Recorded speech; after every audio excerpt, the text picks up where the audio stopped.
Dua të më konsideroni si një nxënëse që kthehet në shtëpi dhe si dikush që ka dashur këtë shkollë jashtëzakonisht shumë. Në vitin tim të tretë të gjimnazit kam qenë gjithashtu dhe presidente e qeverisë së nxënësve dhe kam përshtypjen që nuk do ishte mundur që ne të realizonim të gjitha ato projekte nëse nuk do të kishim një staf pedagogjik të mrekullueshëm.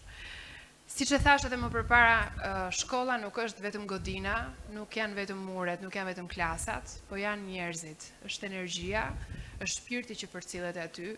dhe mendoj që Themistokliu ka një traditë të jashtëzakonshme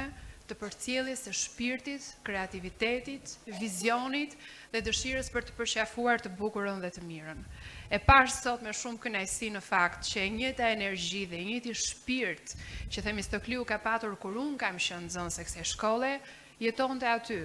me nxënësit që ju shkëlqenin fytyrat, me mësuesët të cilët ishin po aq të përkushtuar sa që kanë qenë në kohën time,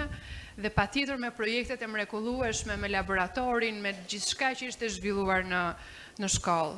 Unë dua të jap një falënderim të posaçëm të gjithë mësuesve, në fakt që në atë kohë nuk kanë qenë vetëm mësues për të përcjellë dije, po siç e thash dhe tek shkolla disa prej jush e dëgjuan, ishin edukatorë të cilët na dhanë rrënjë për të ngulur këmbët dhe për të kuptuar kush jemi, nga vim, dhe të kemi shtyllë kurrizore, po në të njëjtën kohë na dhanë edhe krah për të fluturuar dhe për të pushtuar botën, po pa harruar kurrë Korçën tonë. Një falënderim të posaçëm për profesore Ana Verushin, e cila ka qenë mësuesja ime kujdestare. Një njeri i jashtëzakonshëm, një njeri i cili përtej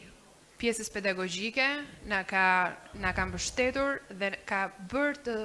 të mundur që në kohët e vështira pas viteve 97 ne të ishim jo vetëm të ndriçuar nga ana e dijes, po dhe të sigurt. Dhe besoj që ky është një nga misionet më të larta të mësuesit që kujdeset për brezat e rinj. Jam shumë emocionuar, dua t'ju uroj 7 marsin të gjithë mësuesve, ditën sot të veçantë, aq më tepër nga Korça, nga dita ku është hapur mosonjtoria para shqipe, dhe dua t'ju uroj dhe 8 marsin të gjitha zonjave të cilat ndodhen këtu, të gjitha mësueseve tona, dhe dua t'ju falenderoj gjithashtu për gjithë kontributin që ju jepni. Faleminderit.